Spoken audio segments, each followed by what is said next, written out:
first one was just a kind of basic usage. So just imagine sitting down in some coffee shop or somewhere on a bench and just scrolling through Instagram, which was a window floating in the middle of the room that only I could see. And then I did a little bit of multi-window here and there. So I had a video call going in one spot, some other floating windows with messaging and Instagram floating around me. Pretty basic, but still pretty cool. The glasses, they're pretty light on my face. They weigh around 100 grams. The audio from Instagram, since I'm watching Reels, it was playing through the built-in speakers that were right above my ears, and I scrolled through them by making this gesture with my thumb and swiping on my own hand. So now, seeing that, you might believe that the cameras and the sensors on the front of the glasses are picking up, my hand doing this gesture and then doing the scroll in sync with it. There is hand tracking, but it's not for that. This gesture would be picked up anywhere if it was in my sweatshirt pocket behind my back, because I'm wearing that wristband. And this thing may be the coolest input device, the coolest piece of tech I've tried in a long time. This is the EMG wristband that they've built. EMG stands for electromyography. It's about the size of a Whoop, as you can see. It has electronics built into the textile weave. It has an onboard machine learning computer that connects via Bluetooth to the puck and is able to measure the electronic signals being sent from your brain to your fingers. And it's pretty great, actually.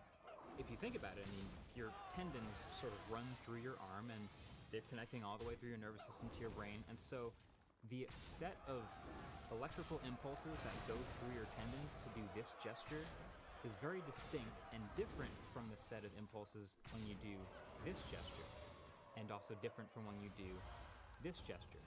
And so the wristband can measure those electrical impulses and pick them up on the way to your hand and map that to the controls. So even in this prototype version I'm using, it felt like it's getting about 80% accuracy, and it had haptic feedback as well to confirm when it was getting things right. But people I talked to at Meta, including CTO Boz, say things like they love this as a really high ceiling new input method, and they could see it developing massively over time, potentially even getting to the point where they say they could measure you draw letters in midair with an imaginary pen, and it uses those electrical impulses to map that to real letters as text input with handwriting. It's crazy. So either way, it's working for scrolling through Instagram here as I'm looking at it in the glasses. I'm also looking at the Instagram app with my eyes to make sure that's what I'm controlling, because there is eye control. And scrolling with the gesture, it's working. That by itself is pretty cool, but they weren't done. The second demo was walking up to a table with a bunch of ingredients on it, looking at it and doing a gesture, and then asking the built-in AI, what type of smoothie could I make with this stuff? And of course, there's cameras on the front, and Meta's AI looks at the camera feed, sees a bunch of clearly labeled ingredients and then the most recognizable fruits of all time sitting on a contrasty table, and then decides, you could make a pineapple smoothie with matcha. Great.